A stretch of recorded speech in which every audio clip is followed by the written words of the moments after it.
Alright. 3, 2, 1. Hello and welcome back to another episode of the Meech and Colby podcast. We're back with episode number 2. Thank you all for listening to the first episode, and for all of you that came back or new listeners, we appreciate you a lot. Yes, sir. The producers hit me today. They told me that they want Meech to start off the show with a topic, so I have no idea what this is. It's off to you, Meech. I'd like to apologize to World Series MVP Pablo Sandoval. Yesterday, I alright. forgot his name. I'm not apologizing for what I said about him because it was all 100% true. But I am apologizing that I forgot his name, and I'm apologizing to the listeners who were confused by such topics. For the listeners who were confused, what did you say about World Series MVP Pablo Sandoval? That he was the fat guy who used to play for the Red Sox that drinks Coca-Cola during games. All right, after we got Meech's disrespect out of the way, we're here to have another primetime podcast, and we're going hard body karate. We're giving you the whole deal right now. Yo, Michael Rappaport. Shout out Michael Rappaport, one of our guys, Yep. our biggest podcast and inspiration. Yes, sir. Him, Joe Rogan. For real. All right, so we have a really good episode coming at you today, something a little bit different. We're going with all-time Sixth Man of the Year winning starting five. Me and Meech each drafted a team. Yep. We're going to tell you guys about them. You guys can tell us who you think has the better team. We're going to try to explain ourselves. A lot going on around the NBA right now. Some great games last night. Hot race for the eighth seed in the West. Yeah, that's probably the most interesting storyline. Right. So you ready to get started with this episode, Meech? I'm ready if you're ready. All right, let's get it started. Let's get it done. All right. So when we start, we're talking about starting fives. Starting fives, jump ball, always start off with the center. Yep. So for center, I got Bill Walton. He had a really solid field goal percentage back in the day. Celtics coming off the bench. Great rebounder. Just overall, just a solid six man. All right, my sixth man of the year winner, I'm rolling with Kevin Mchale of the Boston Celtics. My lineup, we're running a small ball lineup. Mhm. So Kevin McHale is going to be our center. I think he could do everything around the basket. He was very vital to those Celtics teams that won championships in the 80s. 100%. He was Larry Bird's Robin. Larry Bird was Batman. McHale was their Robin. Yeah. Before he was starting, he came off the bench a couple years, won a couple Six Man of the Year awards. Get it right, Colby. So you know what I mean. So who you got for your two forwards? Tony Kukoc, and I know he's not really a forward, but I got J.R. Smith to All right, play. so you're running a small ball too. Yeah. All right, Mike explain D'Antoni. yourself. Yeah, so Tony Kukoc, fifth option on that Bulls team. Like either fifth or fourth. It depends on how you're looking at it. But Right. Those Dynasty Bulls teams. yeah. Right. Anybody who could back up Michael Jordan, I want on my team, you know what I mean? And J.R. Smith, solid 3-point shooter. You know, has some judgment lapses as we've seen. For sure. But other than that, yeah, he's not bad. I like him. JR won that award on the Knicks, right? When he was in New York. I think so. Right, Yeah. yeah. Him and Melo, I like their dynamic duo with Amari when they used to play on the Yep. Knicks back then. Mm-hmm. Amari's now he's in, where is he? Like, he's somewhere out Yeah, I think overseas. he's in Israel or Yeah, he's in- something. yeah, he's in Israel. He's going for Finals MVP. I know, right? That's Amari crazy. Stoudemire, man. He used to be one of the best bigs in the league. Get him a contract. Yeah, I know he might. I saw he was trying to make an NBA comeback a couple years ago. Him and J. Cole are going to be on the same team. Oh, jeez. My forwards, I'm rolling with primetime Lamar Odom. He won it for the Lakers when they won their championship, averaging huge scoring numbers off the bench. He's a big forward. He could run the 3 or the 4 for us. And his partner running the wings, I'm going to have Detlef Schrempf, one of the best, probably one of the most underrated European players ever. Oh, definitely. Played alongside Gary Payton, Sean Kemp. Really good 3-point shooter. Mm-hmm. 3-and-D player, definition of it. And your guards? I got Lemon Pepper Lou. I don't think there's any explanation needed, and probably the best sixth man ever, Manu Ginobili of the San Antonio Spurs. Right. Manu, for sure. All right, so of course Manu's probably the best sixth man ever. He gave up a lot to win on those Spurs teams, right? Yeah, definitely. A lot of money, a lot of minutes, a lot of everything. Yeah, his stats, of course, took a hit. He could have obviously had better numbers playing somewhere else, but he wanted to be a champion. Yeah, so my guards, I have 2 firepower guards coming off the bench. Both of them can get buckets, break your ankles, do their own thing. I have the player who has the most Sixth Man of the Years, or tied for them at least, Jamal Crawford. And then I'm rolling with James Harden as my other guy who won Sixth Man of the Year, backing up KD and Russell Westbrook being that third option off the bench and helping them make it to the finals that year. And I believe the only sixth man who would later on to go win MVP of the league, I think, right? Right, yes. After he left, obviously, that was his last year in OKC when he won Sixth Man of the Year. Yeah. He knew what he was worth. He wanted that contract, and OKC wouldn't pay him, so... No, definitely. You know the rest of the story, right? Yeah, we all do. Right. Gets shipped to Houston, and here we are now. So, here's my case for my team. I have... My guards are Crawford, James Harden, with Detlef Schrempf and Lamar Odom as my forwards, and a small ball Kevin Mchale center. I like my team a lot. I feel like my guards can run that fast tempo. They have killer crossovers. We're going to be shooting a lot of threes, especially with Detlef Schrempf and Lamar Odom. Both of them can stretch the floor, of course. And we have lengthy defenders with Odom and Mchale down low. Mchale can even shoot a little bit. So I think that starting 5 against yours, I honestly think we would destroy you. Just being honest, I see no defense on your team, Meech. I see no defense over there. Lemon Pepper Lou. Well, Bill Walton and Tony Kukoc were they're Bill Walton, they're scrappy down in the Bill paint. Walton, You know what I mean? I give you that, but he can't do it all by himself. Kevin McHale's going to be a handful. No, but, Ginobili was an okay defender. Yeah, he did block Harden. You Yeah, remember that for look at the that. 3 to win It's the a good series? matchup then. All right, all right. Give me why you think your team stands a chance against mine. Well, one, because of our outstanding defense. This overall firepower. We can right. any of these guys can score at least 20 points a night. Yeah, true. You know what I mean? Like feel Bill, you, I we can feel give you. it to Bill Walton down in the paint all day, and he'll be eating on Lamar Odom. Yeah. You know what I mean? So Lemon Pepper Lou, one of the best scorers in the league right now, let alone six men. Right. Yeah. You know what I mean? Manu Ginobili, For sure. like one of some of the greatest. Didn't he invent the Euro step or something? Yeah, he does have some of the greatest European moves ever. Yeah, like he has Euro step. he's a deep bag of handles. Yeah, and- when somebody says they're going to their bag, Manu's one of those guys you think of. Yeah, exactly. offensively. And then J.R. Smith, just knockdown 3-point shooter. Very streaky though, so that's my only concern. Yeah, true. He's a good defender too, actually. Yeah, he's not bad. 3 and D. When he's paying attention.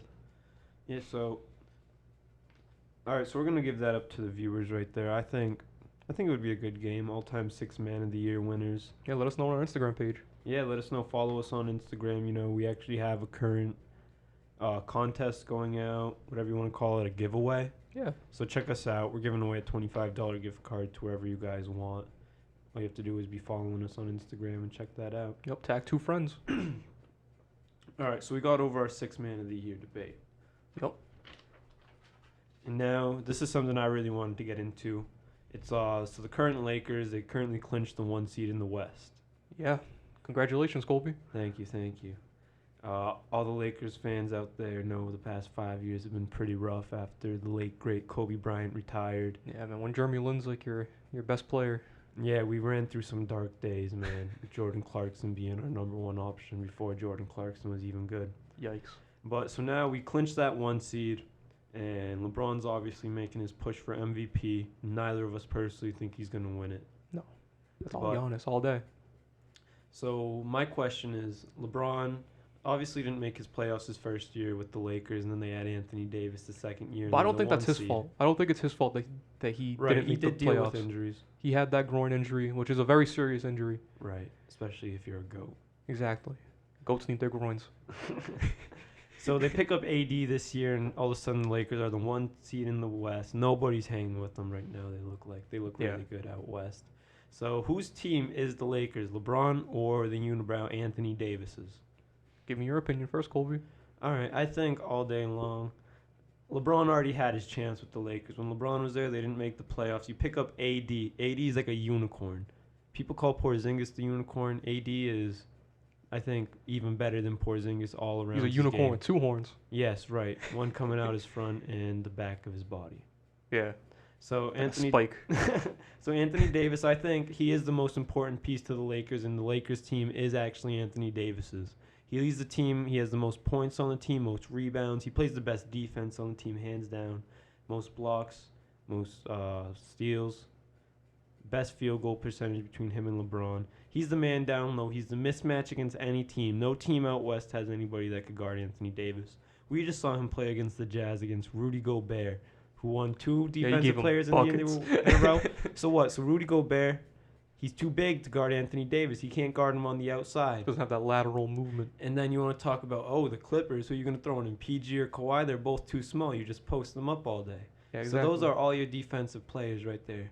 I'll give you that he is a walking mismatch. I will give you that. Especially out west, because we're not going against Giannis or Pascal, who I think might be the 2 best power forwards other than Anthony Davis. Well, I don't think Pascal could even guard him.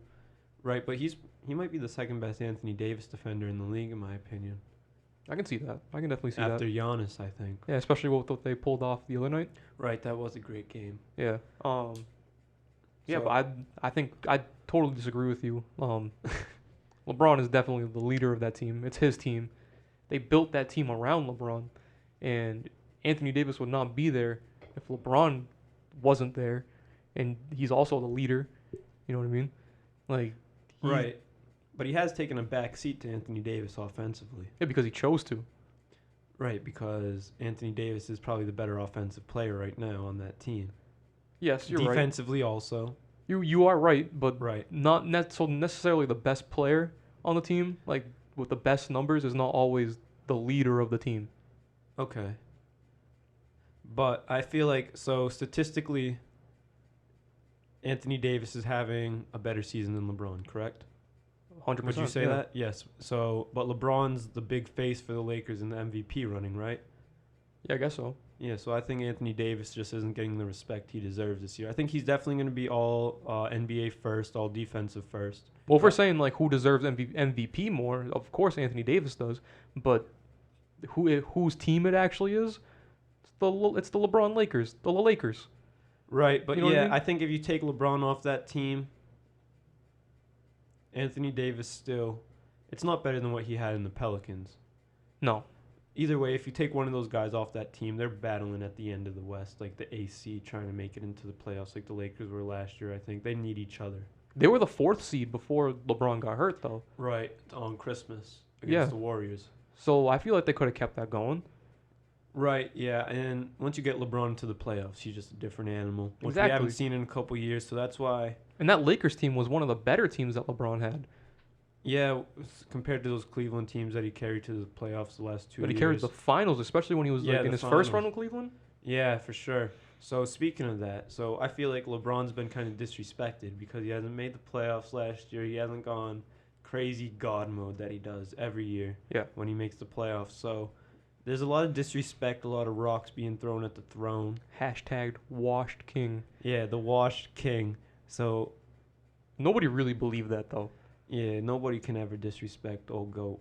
So People were just who do you got right now in the playoffs? Who do you want as your number one, your guy? The Claw or the King? Kawhi. Explain. I totally disagree. You saw what he did last year. I saw what he did last year against a hurt Warriors team, and before that, even that Eastern Conference run through, probably the toughest Eastern Conference that's ever been. What did he run through? The Orlando Magic? That was the only easy round.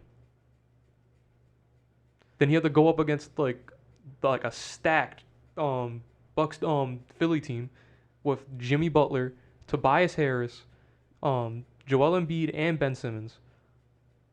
Over to the next round, he played Giannis and the number 1 seed Bucks. Yeah, but he didn't carry that team. The team that he just left is currently the 2 seed in the East. They're a very good basketball You're right. team. They're very well coached. They're a higher seed than Philly fully right now. Mm-hmm. So they're obviously a better basketball team than Philly without Kawhi either way. But a lot of those guys were very half baked. You know, at the time, like when Kawhi was there. You know what I mean? No, I think Kyle Lowry and Siakam, they were both what they were. Oh yeah, but I'm talking about like more like guys like Powell and Anunoby. Yeah, Van Vliet definitely turned it up once he hit the finals. Yeah, I feel like that's when he really like evolved into like what he is now. Yeah, right. But like you gotta remember, like they wouldn't have won the finals if he didn't make that that crazy shot in the second round to beat Philly. I feel like Philly would have won that series. So he had maybe the luckiest playoff run ever. So he has that one lucky bounce around the rim against Philly. Yep, So say that ball doesn't bounce in. Philly can very easily win that round, win the next overtime against Toronto. They match up well against Milwaukee last year. Philly could be in the finals, and Jimmy Butler could be what you think Kawhi Leonard is right now. Very much so. They end up going against a dismantled Warriors team. Kawhi had that finals run handed to him. He just walked. I think he just walked down the red carpet to the finals. I don't feel like he walked down like a red carpet, because no matter like how much like you disagree, you got to agree that the Bucks were a very, very high level offensive and defensive team. Yeah, but the Bucks are nothing compared to LeBron. Still at LeBron peak, and LeBron took down the best team statistically of all time. Yeah, you're right. And Kawhi went against that team as they were dismantled. Mm-hmm. Just Steph Curry and Draymond Green. We obviously see what Draymond Green is without any other superstars around him this season. He hasn't looked too hot. Yeah. Well, Draymond was also out of that series too, that where he won when they were when they were down 3-1, yeah. And then he punched LeBron in the nuts, and then LeBron went. That's what happens, man. You don't upset the GOATs. We learned that. You don't upset MJ. You don't talk trash to MJ. Yep. Then he goes off. He takes it personal. Exactly. Draymond Green, if you touch another man's nuts, it's going to go personal. LeBron took that personal, and him and Kyrie started dropping 40 pieces on you the rest of the series, triple-doubles, and what happened? And technically, LeBron didn't win that series for them. Kyrie did. He was the Finals MVP. He scored the game. Of course you're going to give LeBron. He iced the free throw when they were up 3 after he just took a hard foul. Iguodala went up for a layup, and he blocked Iguodala's layup. But he didn't make the shot that cemented the... But so say Kyrie didn't hit that shot, LeBron still hit one of 2 free throws. They still would have been up. Yeah, you're true. That's right. I'll give you that. And LeBron outscored Kyrie the whole playoff, the whole series, out rebound. He led that finals for both teams in every single statistical category. Mm-hmm. I'm not saying that it's like I'm not saying that it's like a landslide. I'm not saying that. I'm saying it's a landslide. I'm saying that it's very neck and neck. I'm saying you're disrespecting the king. He went to 8 straight finals, Demetrius, and now he has a player who's just on his level in Anthony Davis as a partner, a running mate. Yep. They're not even Batman and Robin. They're like Batman and Superman. Mm-hmm. They're both dogs. They're both A1. I'm just saying that like if I had a team and I needed them to win the finals, if I'm giving the last shot to somebody, I'm giving it to Kawhi. I'm giving it to LeBron. He's been there before. So hasn't Kawhi. LeBron's been there 9 times.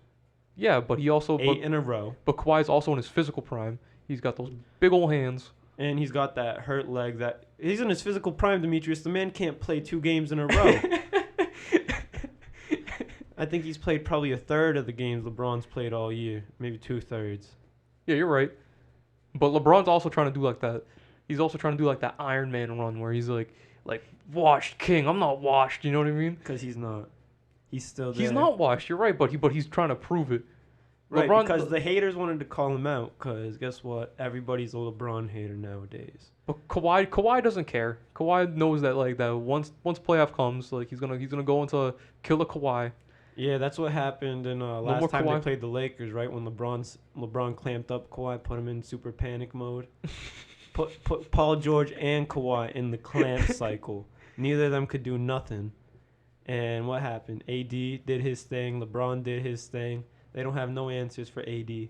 LeBron showed that when it counts most, it's him over Kawhi. They played each other in the crunch. LeBron scored the game-winning bucket. Yep. And what did he do next? On the other end of the court, he clamped up Kawhi, didn't even let him go nowhere. Mm-hmm. He had to pass that to Paul George, and he switched on the Paul George. He went nowhere, threw up a brick of a 3. Lakers win by 2 off of LeBron James game winner, then clamps.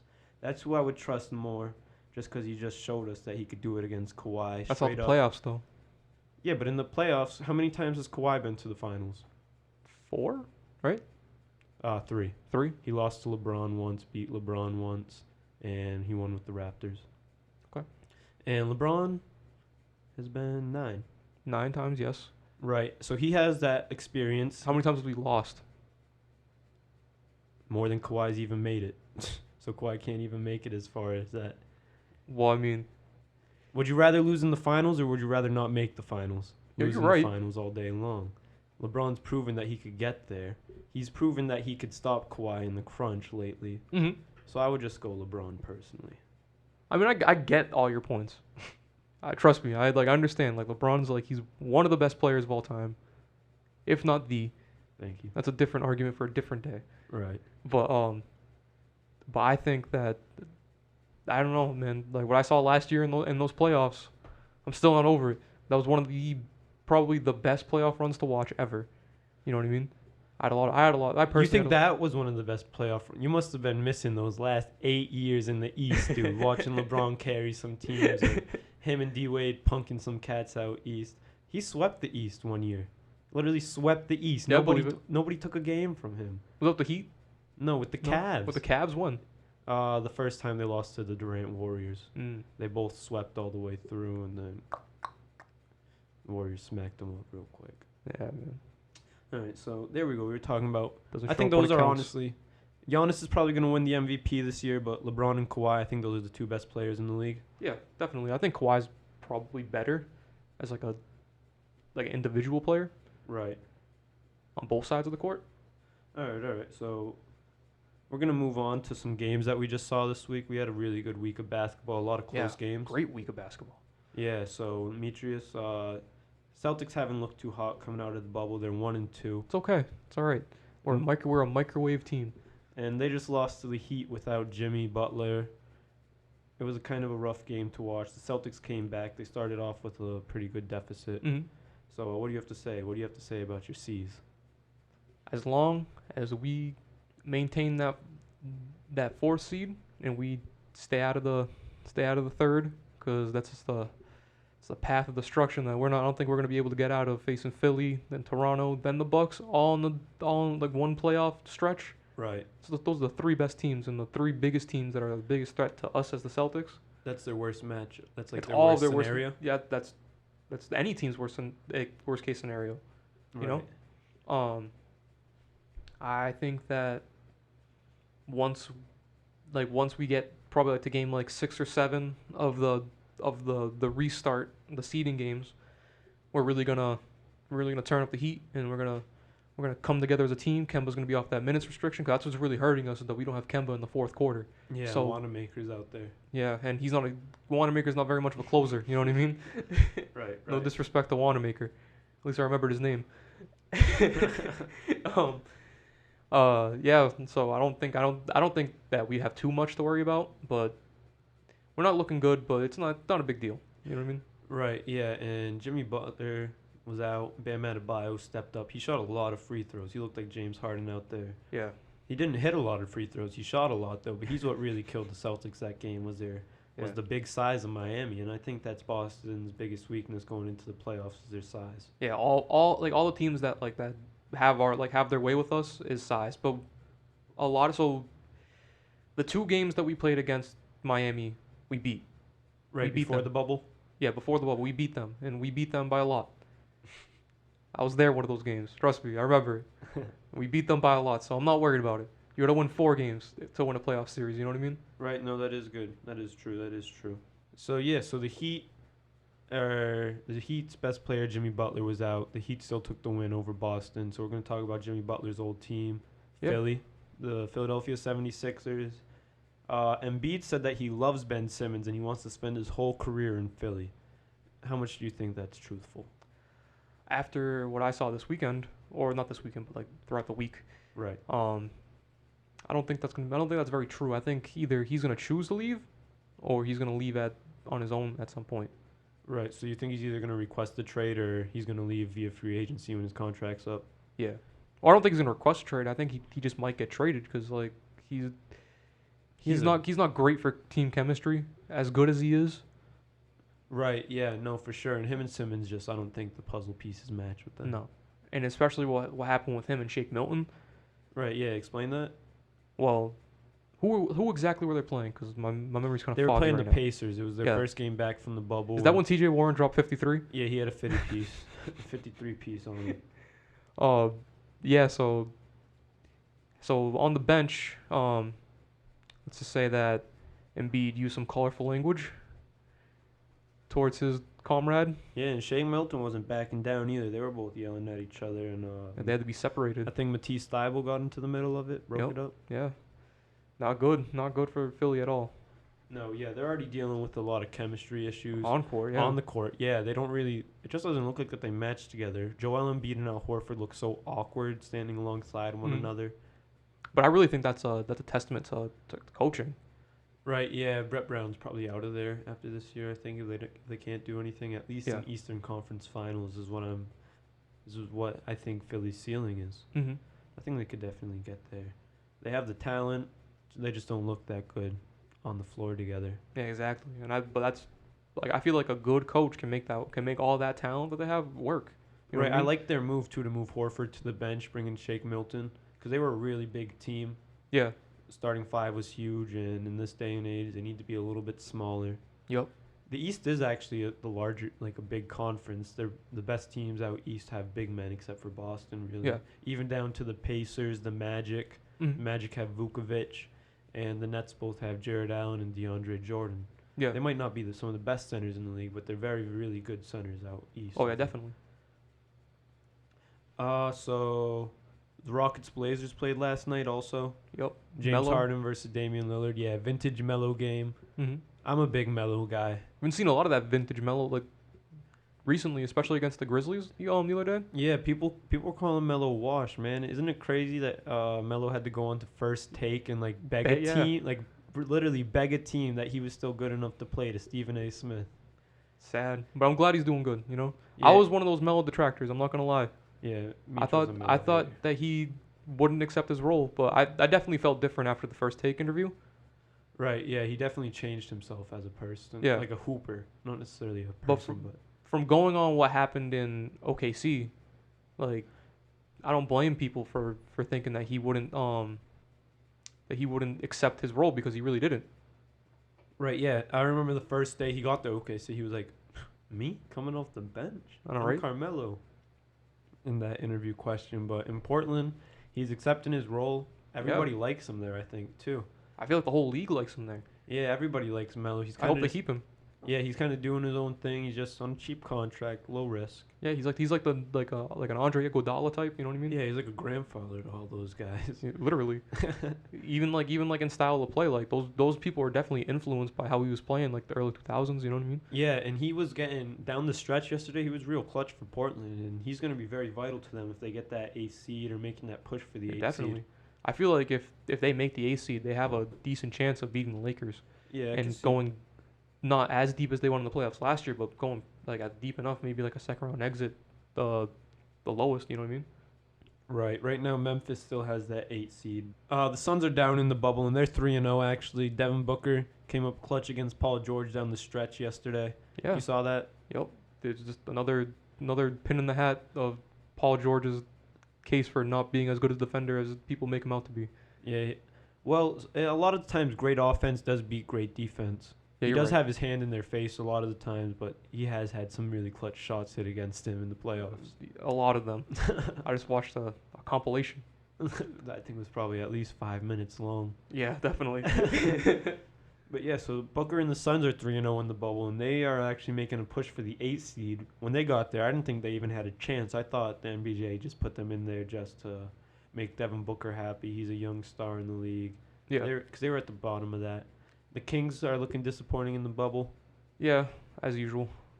Sorry, Memphis is actually 0-3 in the bubble as the Yep. 8th seed, so they really have to step their game up if John Morant wants to keep in that 8th seed in the fight against the Lakers in the first round. But Triple J Yeah. out for the rest of the year. He's one of the better big men in the league. Great handle. You know what I mean? Great verticality. Great team player. He has awesome chemistry with Morant. Just one of the better young players in the league. Jonathan Isaac with a season-ending injury. You know what I mean? For sure, for sure. But speaking of big men, who do you think, Colby, are the best big men in the league? Breaking it down, you're talking about centers, right? Just straight up centers. Yep. Fives. All right. What do you want me to break it down to? My 3 or 4 best centers in the league. Yeah. All right. I go Bam as my 4th best, Cat Towns 3rd best. Both of them play very similar games. I think Bam's the better defender, but they both just are so good on You're putting offense. Bam as your first best? No, my 4th best. Okay. I'm going down the list. Bam as the 4th. Cat Towns is the better shooter. Bam's the better defender. I think Bam's the 4th guy, Cat Towns. And I'm going to go with Jokic as my 2nd best center in the league instead of Embiid. I think you could really honestly go either way. But I definitely think Embiid is the better center because he's the better defender. Jokic is the better playmaker, but interior, Embiid is just a different guy. There's nobody in the league like him. Maybe Anthony Davis that could just, like that old school center down low when it matters most, back to the basket type of guy. They're both great shooters too, Embiid and Jokic. Jokic is a lot better of a shooter than Embiid is. I wouldn't call Embiid a great shooter, but well, for a center, I think he's a pretty decent shooter. I think he's shooting like around 30%, right? Which is like decent, I guess. For a big man, it's not bad, especially a center. So Embiid's my 1. I just think he has a bigger defensive game, better offensive game when it matters most, late stretches of games. Right now, he might not be working with Simmons, but if you put him in the right situation where he's the guy, you're just running like around Embiid, surrounding him with shooters, I think him and Jokic could be in. If he was in a similar situation as Jokic is, being the number 1 with players to work around his game, I think Embiid could definitely lead a team in the East or Where do you West. think that he would like thrive the best? I feel like if they put him on the Suns. Embiid? Yeah, Try Embiid to on the make Suns. a move with Ayton maybe. Yeah, I feel like Embiid on the Suns would be like if they kept Devin Booker, because I don't think he's gonna stay either. But if he does make that move to Phoenix and they do that, that'd be an insane team. Kind of reminds me of a little like Shaq Kobe 2.0. Yeah, definitely. Booker and Embiid. That would be an interesting move. Yeah, I feel like that would shake up the West a lot. Right. I could also see. Obviously, we know nothing. We're not NBA GMs. We don't know what's going on around the league. Neither of us are Woj. Nope. By the way, Woj is freed. Yeah, free Woj. But I think Embiid, if they moved him out west, maybe to a team for Philly's sake, I don't know if either team would do this, maybe to Golden State or Portland. I think trying to get Klay Thompson or Damian Lillard for Embiid.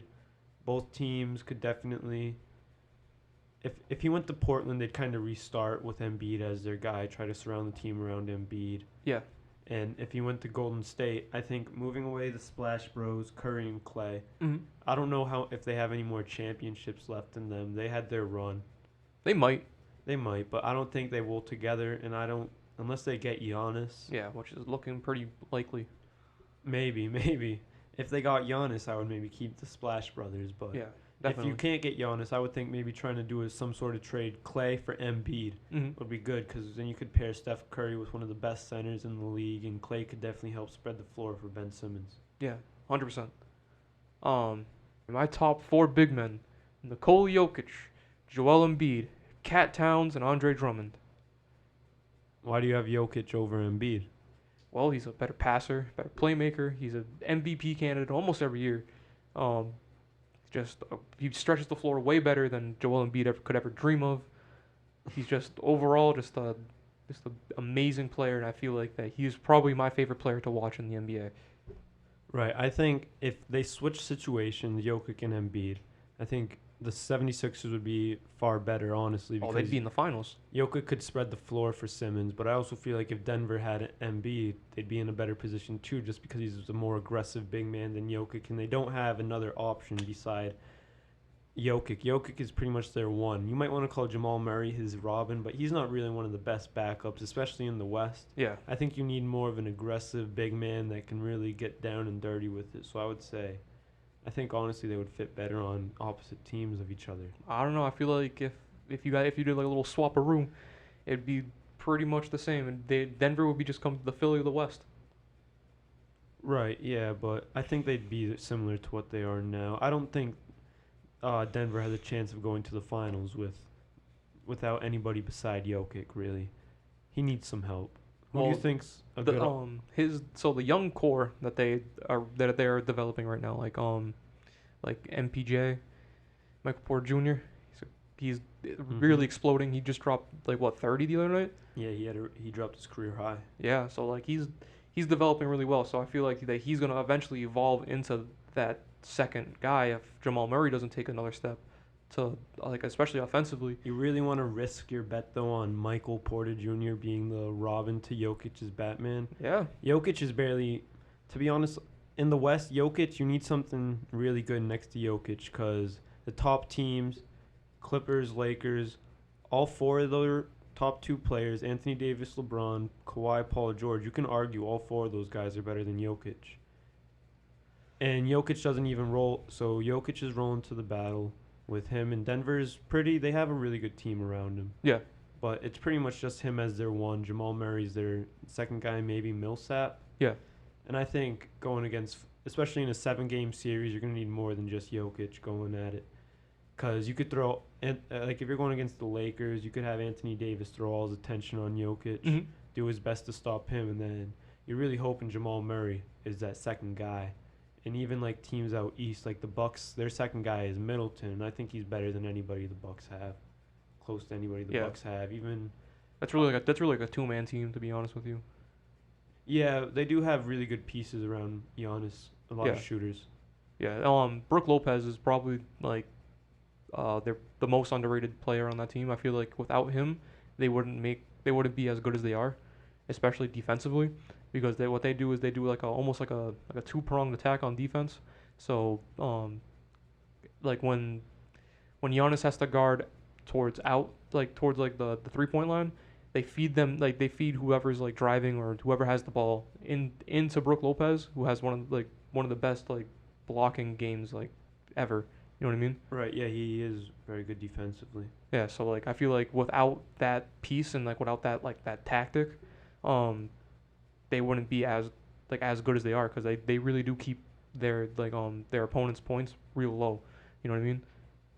They are one of the best defensive teams in the league, and it is thanks to Splash Mountain, Brook Lopez. Yeah. He has changed his game a lot. Remember when he was on the Nets and he couldn't hit a 3 for his life, and now he's out.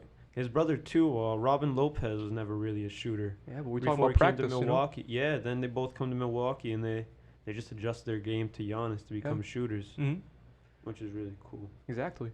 So let's take a break from the NBA real quick. We're gonna move on to some NFL.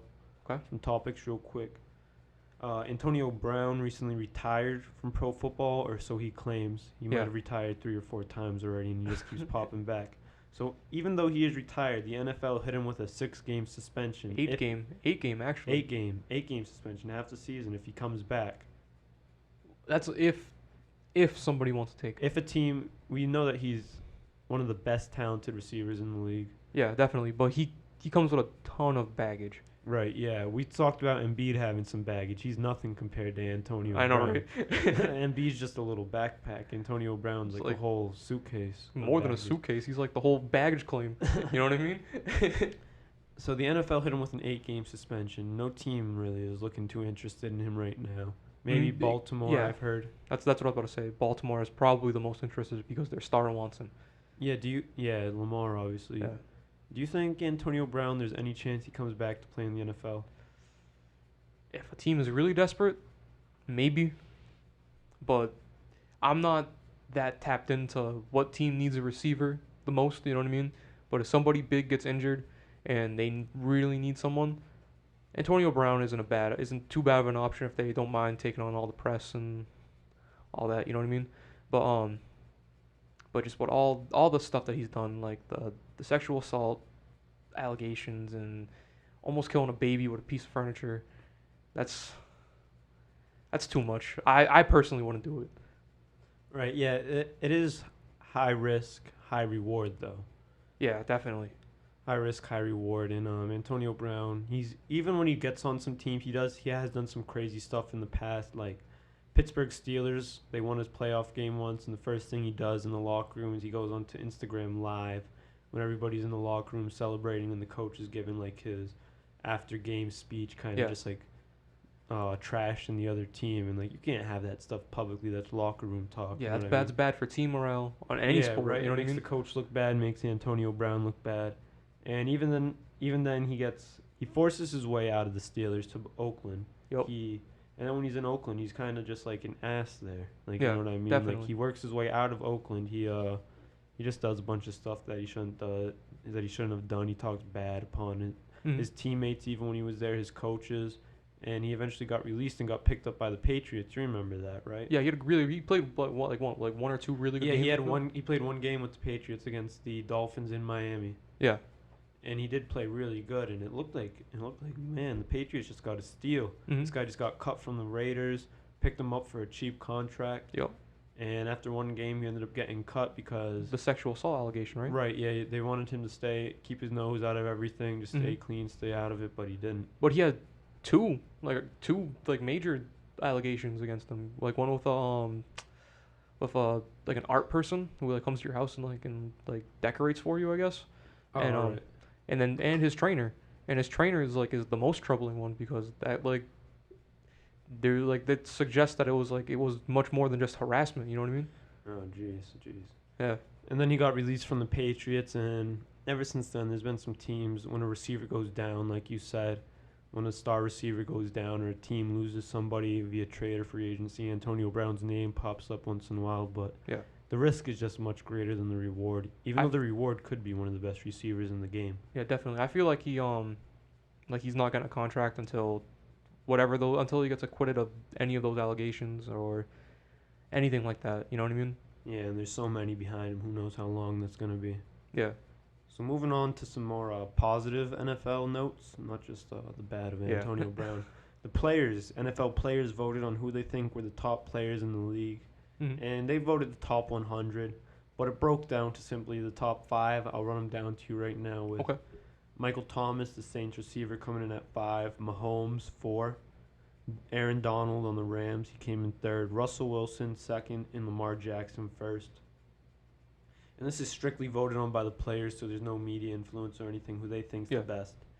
And obviously some players might take it as a joke and vote like themselves first or their teammates first or anything, but the list didn't come out too bad. I think the top 5 quarterback's obviously the main position to Yeah. run your team around. You win with your quarterback. It's shown mostly in the last few seasons. So 3 out of the top 5 players being quarterbacks, I don't have any problems with that. Do you? No, I have no problems with that. You at all. like Lamar Jackson being number Yes, 1 on the of list? course. Go Ravens, I guess. You got Lamar Jackson a better quarterback than Patrick Mahomes? Yeah, I guess so. You like him more? He did But just come he's- off the MVP season. Yeah, but he's not from what I've seen, he's not like a traditional quarterback. You know what I mean? Right, yeah, He's he like- does play different. Yeah. So it's a give and take, you know. Right, They're Lamar both really good. Jackson's play style. We've only seen maybe one quarterback play as wild and recklessly running around like him for a while. Mhm. Mike Vick. Yep. You obviously know Michael Vick. Yeah, he's the guy with the dogs, right? Yeah, he Yeah. had some problems with some dogs. Great quarterback, though. He played, mainly his best times were on the Eagles and the Falcons, but he played for teams like the Jets and Steelers later Mhm. on. But he had a long career as a running quarterback. Not many people can do it because obviously Yeah. it leads to injuries because you're getting hit a lot. Well, Cam Newton was a runner too, right? Right, yeah, but he was like a big runner, so he could really throw far down the field. Okay. But he recently just had an injury, so he's trying to make his comeback with the Patriots. So that's kind of the thing right now. It's his comeback tour. Yeah. But he was a running quarterback, and like a lot of other running quarterbacks in NFL history, like RG3, you just get that injury because you're always running, taking these big hits, so your career isn't as longer. So a lot of people think that's what's gonna happen with Lamar Jackson. He had his one breakout year. Maybe teams will watch him on tape and stuff. But him or Mahomes, I think, have to be the best quarterback. I like Russell Wilson, but I would put Mahomes in front of him. Oh, definitely. I like Russell Wilson because he stole Future's girlfriend. Oh yeah, Jay-Z. Even He's like raising his son. Yeah, in the Yeah. future, other people playing football with your son. Quote to Hove right there, Yeah, the shout out great Jay-Z. Hove. So back to some NBA. Yeah. For sure, we just moved on. So we saw this post on Instagram. It's going all over Instagram, all over the social Oh, man. media. And so we're talking about current Michael Jordan. Yes, the 50 what's He's 56-year-old man? 50-something years old right Yeah. now, Michael Jordan. So there's a video that popped up of when he was balling in the Barbados last year. Yep. Hitting jump shots in these little kids' faces, telling them, look up Michael Jordan on YouTube. Yeah. But Baron Davis, former Warriors point guard, Mhm. called out Jared Dudley by saying, current MJ is just as fast as Jared Dudley.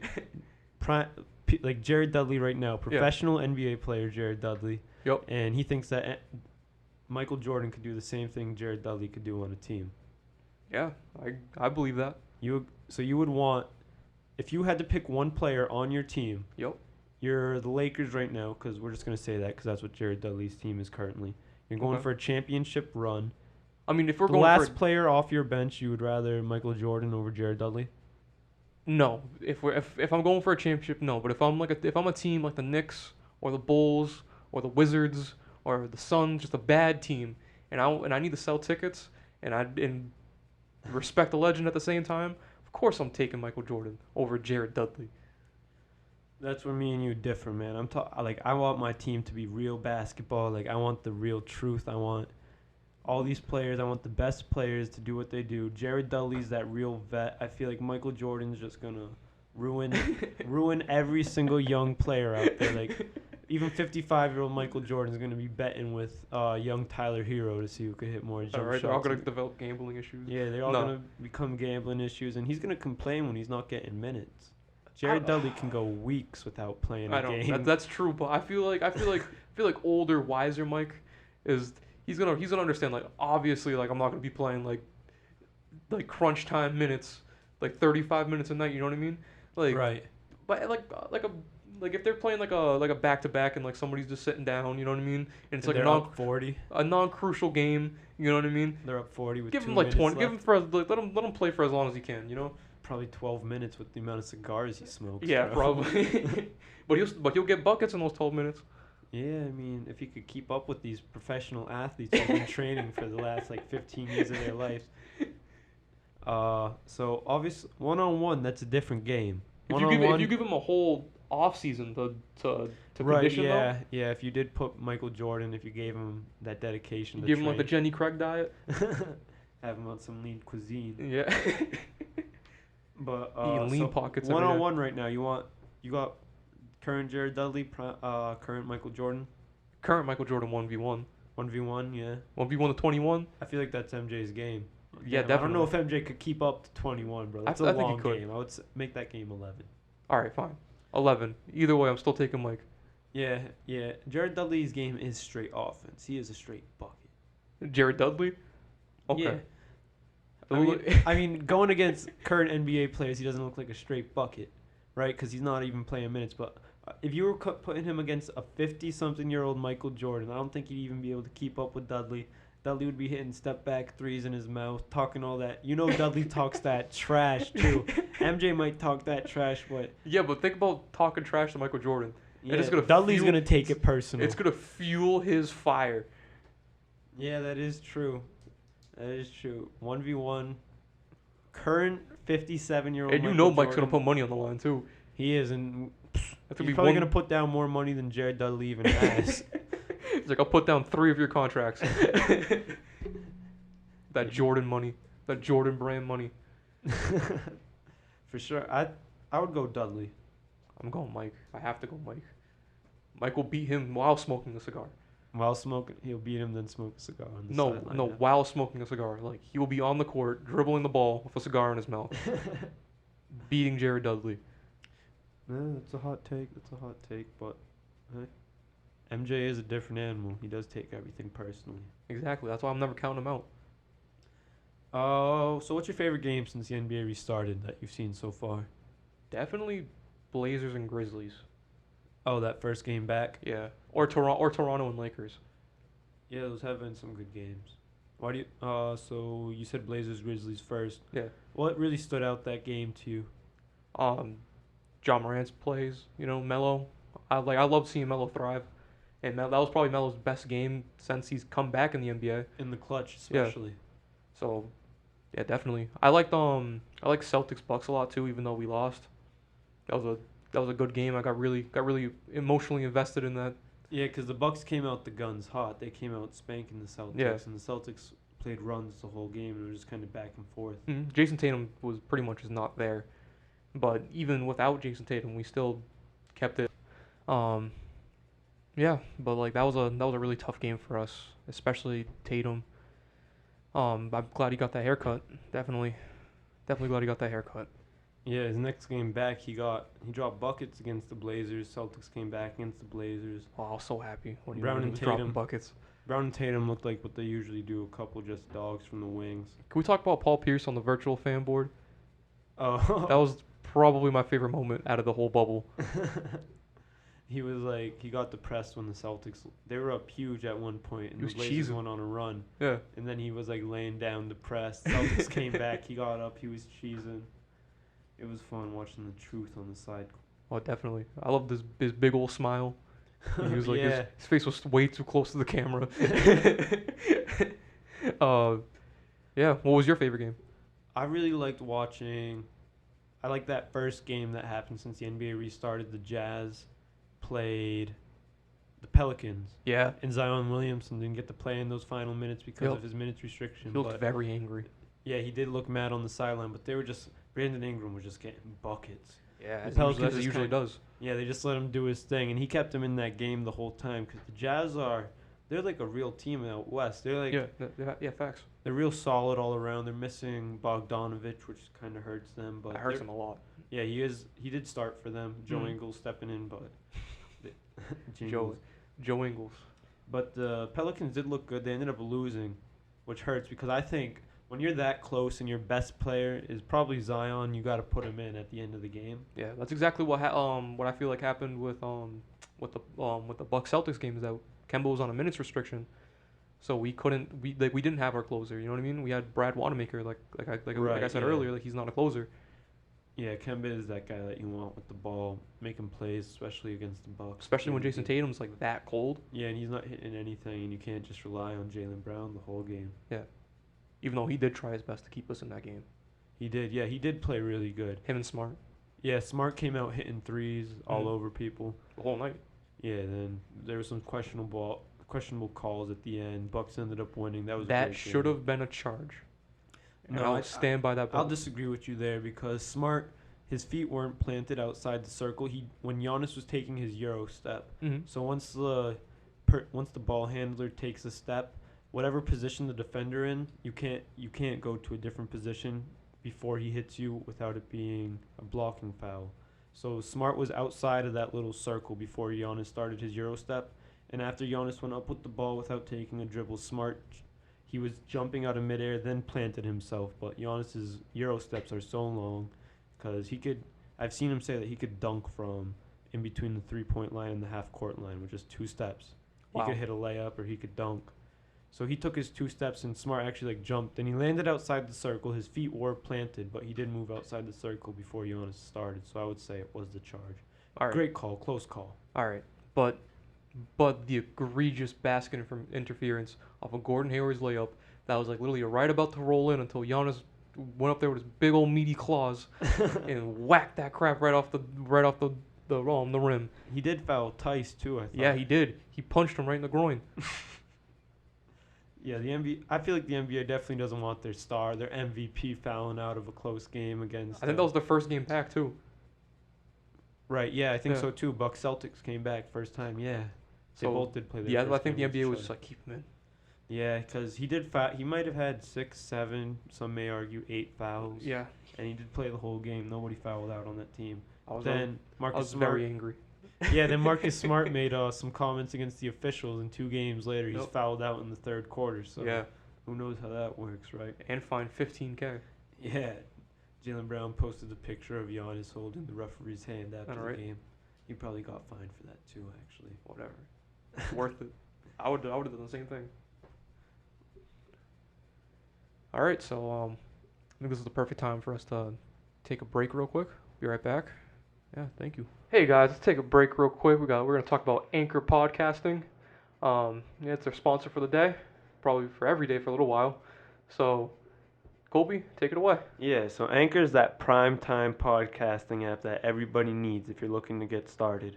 Anchor is the easiest way to make and produce your podcast. Personally, me and Meech can speak firsthand. We use it and they're very good. Very good.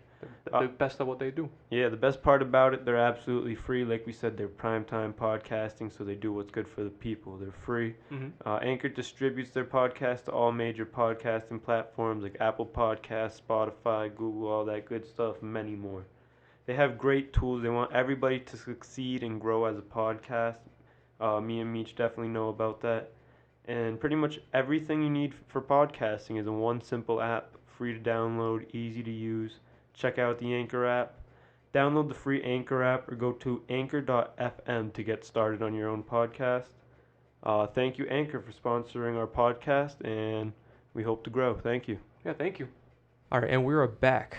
We're about to talk some hip hop beef. Of course.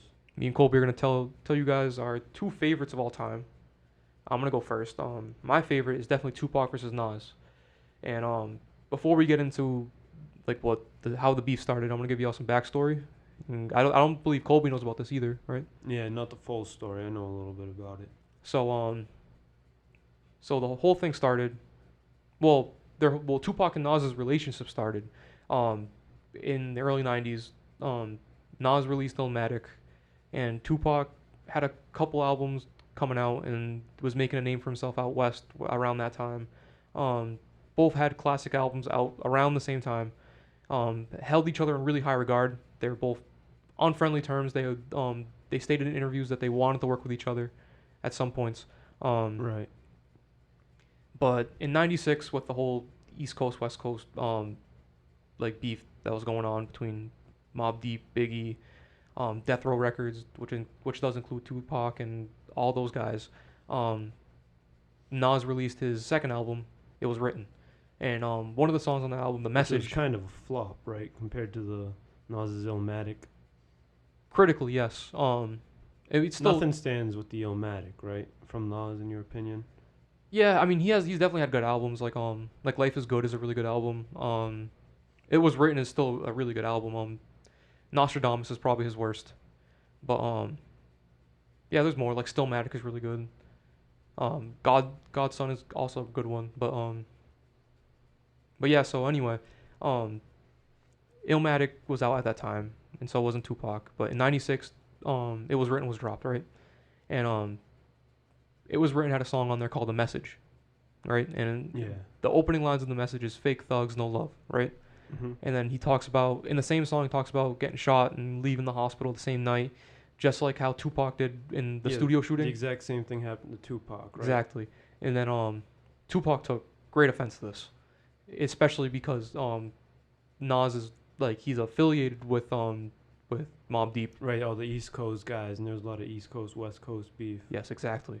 But so Tupac, he played concerts and he dissed Nas by name.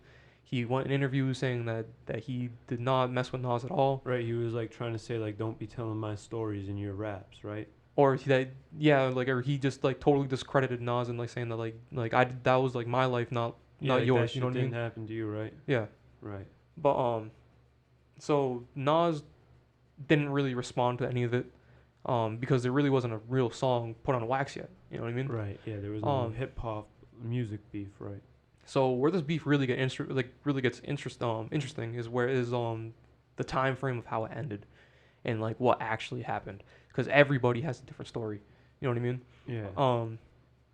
Nas says that it was after the VMAs, the MTV Music Video Awards, where they went to an after party, and him and Tupac were in the same club, and Tupac came up to Nas, but this was in New York, so Nas had his people everywhere, and Right, everybody yeah. everybody was waiting for something to pop off, Yeah. because it wasn't a friendly situation. I think Suge was with him and Snoop Dogg was with Tupac, and that was the only people that was with him. Well, there was, I think, one of the members of the Outlaws was there too. Oh, all right. But that was it. So Tupac and Nas had a little conversation, like close together. This is Nas's recount. Right. So Nas was like, "Listen, like, there's no beef. between me and you. I didn't mean what happened was just a misunderstanding. You know what I mean? And Tupac was like, listen, like, um, like I got you. Like I had still got love for you. Like there's no issue between us. Like thank you for coming like to actually talk to me, or like something like that. You know what I mean? It like Nas's account is that. Tupac was being mad respectful. Yeah, that's Nas's account, right? Suge Knight's account goes very similarly. Um, we don't hear Tupac's story because very shortly after that is when he died. Right. I think it was probably like less than a week, if my information is right. Yeah, because Tupac he passed away with a lot of beef. Yeah. Well, he was beefing with pretty much the whole East Coast. East Coast, right? Yeah. And a lot of West Coast too. He was going at. Too. Yeah, like with Dr. Dre and everything. Yeah, right. And, it was pretty much. There was kind of a battle for West. There was kind of like a battle for who was the king of the West Coast and a battle for who was the king of East Coast. Well, I'm gonna get into that a little bit later too. All right. So favorite account of what actually happened that night in the club was of a member of the Outlaws. He said that he placed more people at the scene on Tupac's side, so it was like probably like 10 people with them, and Pac really laid into Nas, like he was giving him like he was reaming him a new one, right? You know what I mean?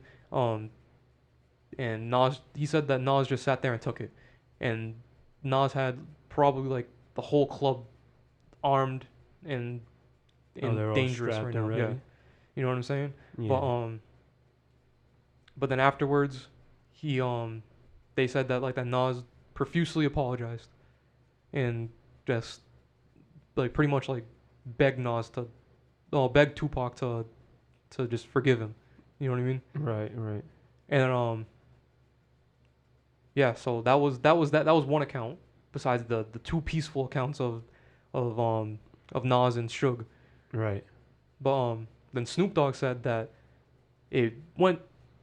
Snoop Dogg is almost like the perfect median of the two, because he said that Tupac came aggressive, then Nas said something that calmed him down, and then afterwards, after they hugged it out or whatever, Snoop Dogg was facing Nas's back, and so he could see Tupac's head, right? And he said that Tupac winked at him while they were hugging, and like smirked, and then afterwards he said that he had all these people out in East like punked out and like pretty much just like wrapped around his finger, that he can do whatever he wants out East.